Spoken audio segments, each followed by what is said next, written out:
Monsieur, bonsoir. Bienvenue au sommaire de ce journal. À l'université de Mascara, un espace est consacré aux jeunes porteurs de projets, des idées qui prennent forme. Nous nous sommes intéressés à un système d'arrosage connecté. L'insectarium de l'Institut national de la protection des végétaux, un véritable trésor scientifique. 8000 espèces y sont conservées depuis un siècle. Une unité de fabrication d'extrait de javel à Skikda, un investissement privé qui a sensiblement aidé à réduire la facture d'importation. Borj Boualerij n'arrive pas à se débarrasser d'un immense marché informel qui dénature le centre-ville. À suivre un reportage dans ce journal.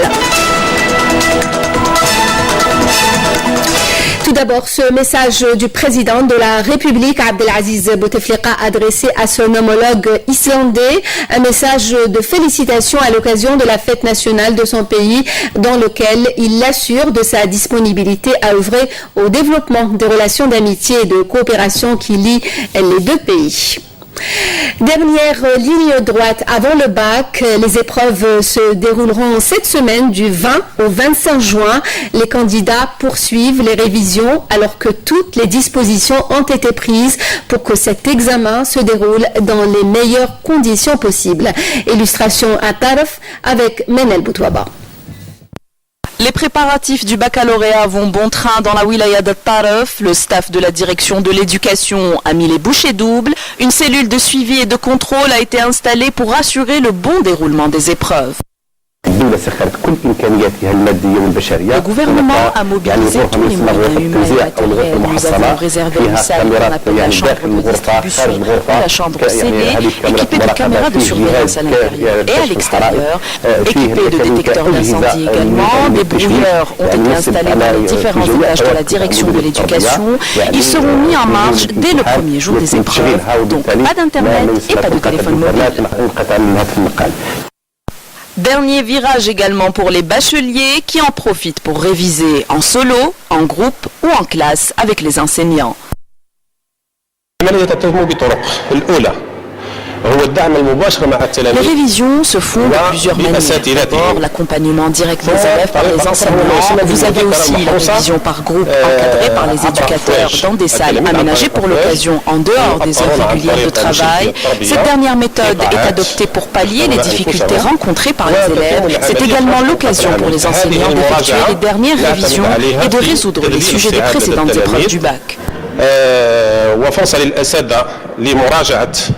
الدروس وحل نماذج بكالوريات السابقة. Les cours de soutien se passent très bien, encadrés par les enseignants. J'en profite pour remercier l'équipe qui nous suit. Après le bac blanc, nous avons recommencé les révisions avec traitement des sujets des précédentes années. On s'entend entre nous pour aménager des créneaux de révision et je souhaite de tout cœur que nous allons l'avoir. Plusieurs départements ministériels travaillent d'arrache-pied avec le ministère de l'Éducation nationale pour le bon déroulement et la sécurisation des examens du baccalauréat, auxquels se présenteront cette année près de 710 000 candidats. Un protocole a été élaboré par la tutelle pour toutes les étapes de l'examen afin d'assurer la meilleure organisation possible de cet événement, selon la ministre de l'Éducation, Nouria Benrabarit. À l'université Mostafa Stamboli de Mascara, un espace a été consacré aux jeunes porteurs de projets, un laboratoire où des universitaires travaillent pour concrétiser leurs idées. Emel Issiridir s'est intéressé à un projet. Il s'agit d'un système d'arrosage à distance. Voici son reportage. Cela fait près de 6 mois, The Next Startup is You est né à l'université Mostafa Stamboli de Mascara. Il s'agit d'un nouveau programme qui accompagne les jeunes étudiants porteurs de projets innovants afin de les lancer dans le monde du travail et avec leurs propres idées. Ici, les étudiants sont encadrés, formés et les projets jugés les plus intéressants sont financés par l'ANSEJ ou l'ANEM. L'idée c'est quoi? C'est au lieu de former des étudiants qui vont chercher du travail, ça sera des étudiants porteurs de projets, de micro-entreprises qui vont eux-mêmes créer du travail. Cela qui va conduire à un développement économique aussi bien de la région et de notre État. Parce qu'il faut bien sûr trouver ce qu'on appelle, au lieu de toujours d'être dépendant autour du pétrole et du gaz, on doit trouver une économie parallèle qui est basée sur les micro-entreprises. De toute façon, l'université de Mustapha Stambouli de Mascara a mis tous les efforts matériels et humains pour l'étudiant. Maintenant, les enseignants ne se contentent pas juste de faire apprendre à l'étudiant, mais à l'accompagner jusqu'à trouver ou créer leur propre travail et faire marcher l'environnement local. Et l'idéal, c'est de créer un environnement, un écosystème, surtout sur le plan agriculture et agroalimentaire. Justement, Abdelrahman, Abdelkader, Abdelkrim et Aouni l'ont bien compris.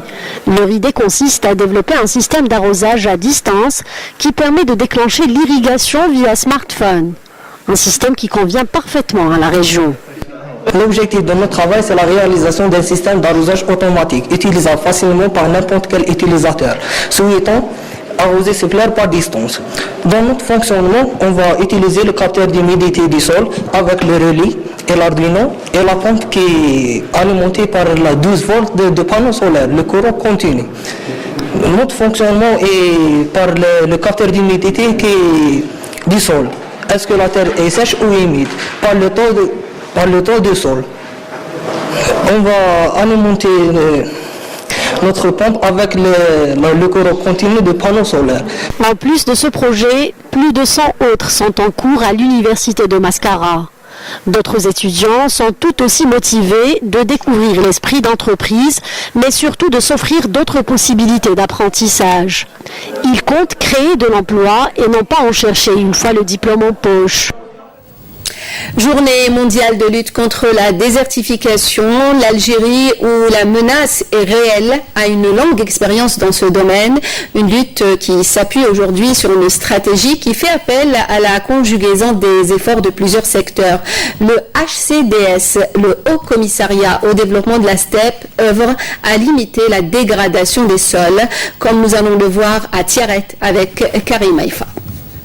Avec un champ d'action extraordinairement vaste s'étendant sur 27 wilayas steppiques, le HCDS, Haut Commissariat au développement de la steppe, a réussi à créer à ce jour plus de 5000 parcelles de terre avec des actions ciblées sur la protection du sol et les plantations pastorales. Objectif, lutter sur le long terme contre la désertification. Ces espaces couvrent une surface totale de plus de 400 000 hectares avec pour objectif la protection du couvert végétal et les plantations pastorales.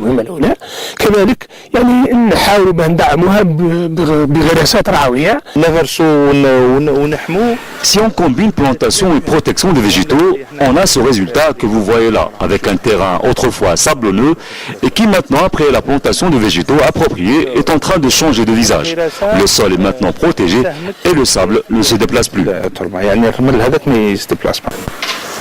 Autre mission du HCDS, la création de plusieurs centaines de parcours pour le pâturage du cheptel ovin et caprin, des espaces loués aux nomades de la région qui en tirent profit en période de sécheresse et qui chaque année génèrent près de 10 milliards de centimes au profit du trésor public. Entre 2017 et 2018, plus de 9 milliards de centimes ont été engrangés grâce à ces parcelles protégées au profit du trésor public. Ces parcelles contribuent de façon significative à la diversité végétale, avec des zones autrefois désertiques et qui maintenant reprennent vie avec une nouvelle couverture végétale.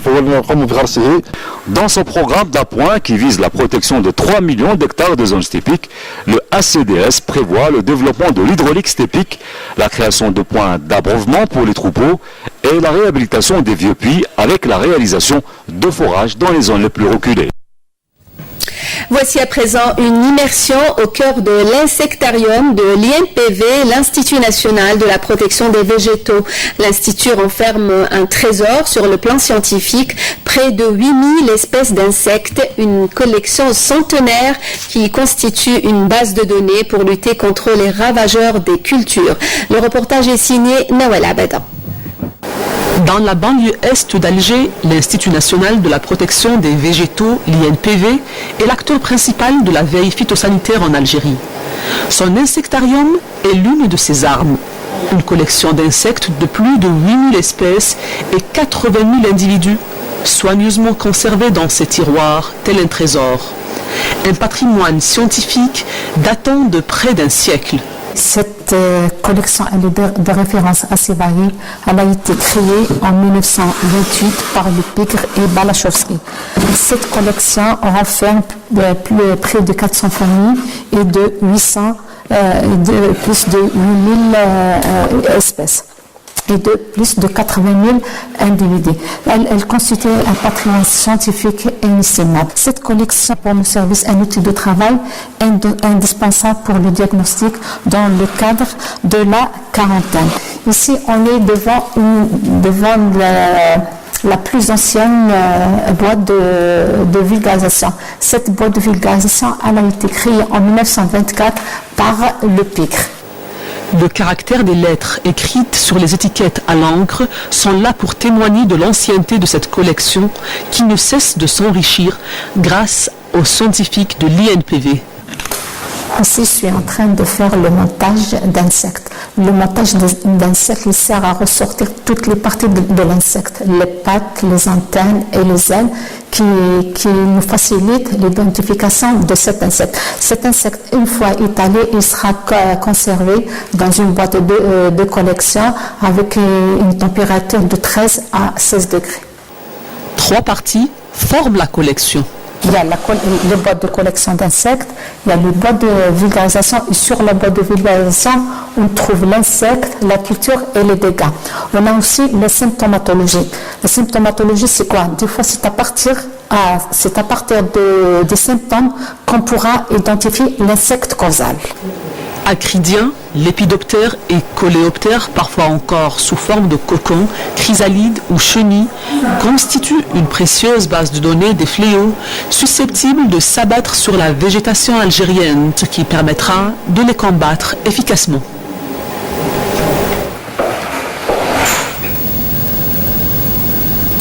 Je vous disais en titre, un immense marché au centre-ville de Bourj Bouarerij, 4000 mètres carrés et des centaines d'étals, le tout sur un lit d'oued. 90% des vendeurs actifs dans l'informel. Le marché n'a tout simplement pas lieu d'être à cet endroit et pourtant ça dure depuis 45 ans. C'est un reportage de Nejmahaj. C'est le point noir de la ville de Bourj Bouarerij, un marché qui s'étend sur une superficie de plus de 4000 mètres carrés, un véritable dépotoir géant à ciel ouvert. Sur ces tables de fortune, quelques 780 commerçants exposent leurs marchandises. La plupart d'entre eux travaillent illégalement, sans registre de commerce. Un marché informel, devenu au bout de 45 années d'existence, le marché formel de tous les Bourgiens. ماهوش مكان تاع سوق وسط البلاد. يعني انا نتمنى يخرج خير. السرقه كاين كل شيء بين السوق هذا. الوسخ. السرقه. فيه الطين فيه الغرق فيه حوايج بزاف. Ça vous arrange? Non, pas du tout. On n'a pas où aller chez le marché. نطلبوا من السلطات العموميه يجوا ينظموهم شويه يخلونا ليسا احنا وين نمشوهم هنا راه عندهم ليسا ما شاء الله. Le marché divise le centre-ville en 2 rives, ce qui suscite beaucoup de désagréments tant pour les riverains que pour les automobilistes de passage, laissant planer une anarchie totale. ما كاش حتى طوموبيل كاري كل مكان يجيك واحد يقول لك سلكني وتروح تشكي يقول لك ما يهمنيش فيك كيما لا باركينغ نقولوا من عند الدوله مولاه باين تخص حاجه عند الطوموبيل ولا حاجه نجيبوا الباركينغ يدبر راسو بصح في الطريق يقول لك ما نعرفكش دير سيتي انا باركينغ تحت الارض فوق الارض اخدم كاين الصوار داخل الجزائر عندها صوار لا ما خدموهاش. Outre la désorganisation et l'insalubrité, le marché représente un danger réel. Il est situé sur un oued et risque d'être emporté par les crues à tout moment. Déjà l'oued représente un danger permanent pour nous, les voisins de l'oued. Déjà c'est un problème permanent pour nous. Déjà la crue qu'on a subie pendant en 94 déjà. C'est gravé dans nos têtes. Malgré cette situation déplorable, les commerçants s'opposent à une éventuelle délocalisation.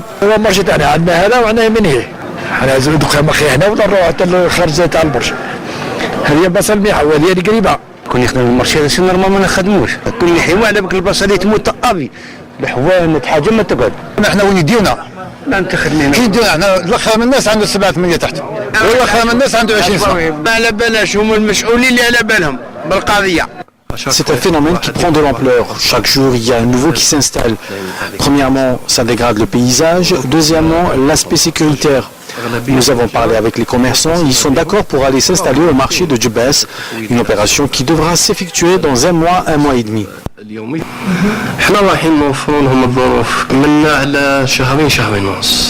Un projet qui ne fait pas encore l'unanimité, impactant ainsi l'aspect esthétique de la ville de Bourj Baririj, mais surtout l'activité économique. Et à propos d'économie, voici un exemple d'investissement privé qui a sensiblement aidé à réduire la facture d'importation. Il s'agit d'une unité de fabrication d'extrait de javel à Skikda. Le reportage de Abdelmajid Ben Qassi. Le sel, le H2O, l'eau et l'électricité, trois composants essentiels dans la fabrication de l'hypochlorite de sodium ou l'extrait de javel plus communément. L'usine de Skikda est la quatrième à fabriquer ce produit chimique à l'échelle nationale avec celle de Mostaganem, de Biskra et de Ouergla, des unités créées il y a quelques années dans le cadre de l'investissement privé national. Nous avons investi dans ce créneau, sachant que l'UNIP avant, le CP1K, qui allait fermer parce qu'il produisait à base de mercure. Donc ça nous a encouragé à investir dans ce créneau et nous avons récupéré beaucoup de personnel de cette société qui nous a aidé aussi à démarrer cette usine. Des économies de devises fortes est un objectif pour les pouvoirs publics, surtout lorsqu'il s'agit de produits que l'industrie algérienne peut fabriquer localement.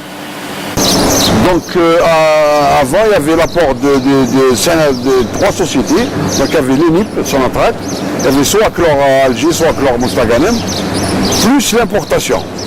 Donc nous, ça nous a encouragé, on avait des effets multiplicateurs pour l'investissement, tels que donc l'importation, on pouvait la concurrencer, plus la fermeture. Donc nous avons démarré en 2012, on était les seuls à produire le javel. Et ce qui a permis de faire une économie en importation jusqu'à 15 millions d'euros dans la première année.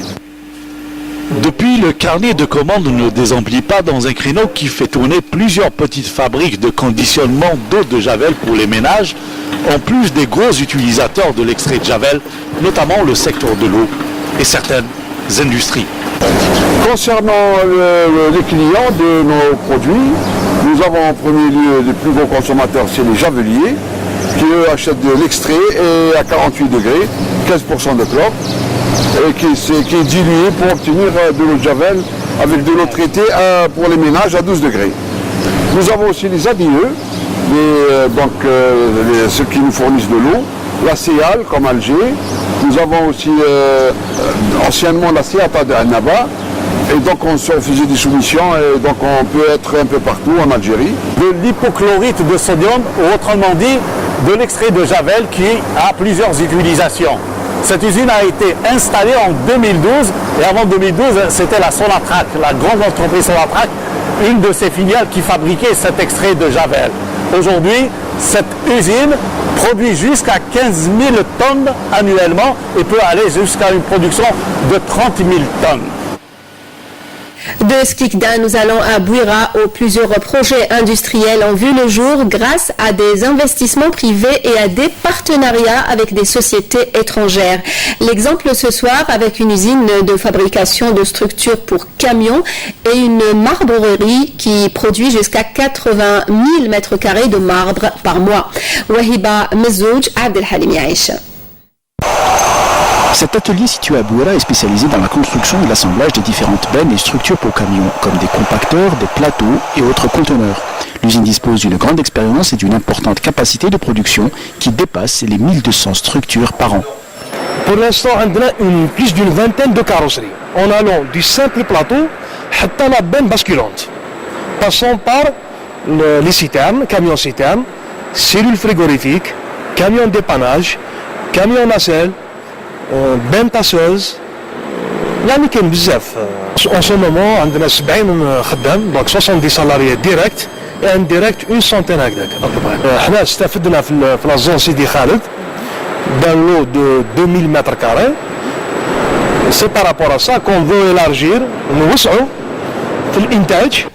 D'autre part, des opérateurs étrangers ont décidé d'investir à Bouira, dans la région de Wadi Berdi, avec cette usine de production et de transformation du marbre. Fruit d'un partenariat algéro-chinois, cette usine produit quelques 80 000 mètres carrés de marbre par mois.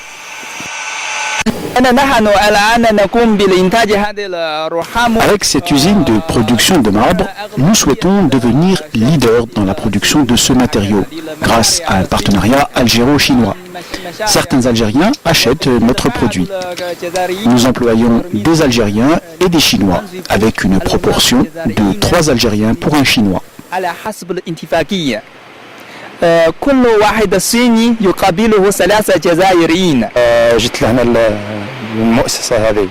Je suis venu travailler dans cette société par le biais de l'ONSEJ.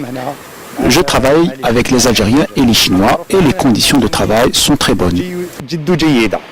Ces projets d'investissement prometteurs participent activement à la création de richesses et à développer la croissance économique locale et nationale. 56,88% est le taux de réussite national à l'examen du BEM, le brevet d'enseignement moyen, a annoncé ce soir le ministère de l'Éducation nationale. Les résultats seront publiés demain 18 juin à partir de 17h sur le site de l'ONEC. Lutte contre la contrebande et la criminalité organisée, le ministère de la Défense nationale annonce que des détachements combinés de l'armée nationale populaire ont arrêté hier à Msila et Tébessa 3 personnes en possession de 3 fusils de chasse, tandis que d'autres détachements de l'ANP ont appréhendé à Oran et Mascara 2 narcotrafiquants et ont saisi 400 comprimés psychotropes, précise la même source. Les 632 migrants secourus en Méditerranée trouvent enfin refuge en Espagne après avoir erré en mer pendant plusieurs jours, ne trouvant aucun port pour les accueillir.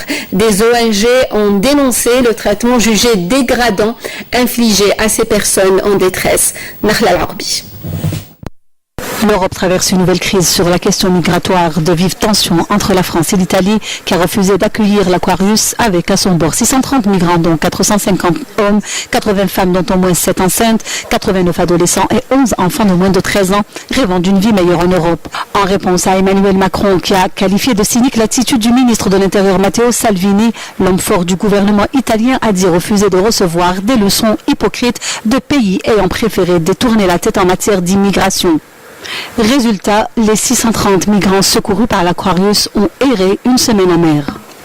Mis à part Madrid et Paris qui, par ce geste humanitaire et politique, ont accepté d'accueillir les migrants sur leur sol, les autres capitales européennes continuent de faire la sourde oreille, sachant pourtant qu'une solution s'impose face à un phénomène qui prend de l'ampleur. Près d'un millier d'autres migrants sont en effet arrivés dans le sud de l'Espagne à bord d'embarcations de fortune vendredi et samedi. Le fossé se creuse donc et les dissensions s'accentuent au sein de l'Union européenne. La crise migratoire déstabilise aussi le gouvernement allemand, la chancelière Angela Merkel faisant face à une fronde de la droite conservatrice qui veut mettre en échec la politique d'accueil des demandeurs d'asile. À quelques jours de la tenue du sommet européen, Angela Merkel et Emmanuel Macron sont sur la même longueur d'onde quant à la gestion des migrants qui doit selon eux être européenne.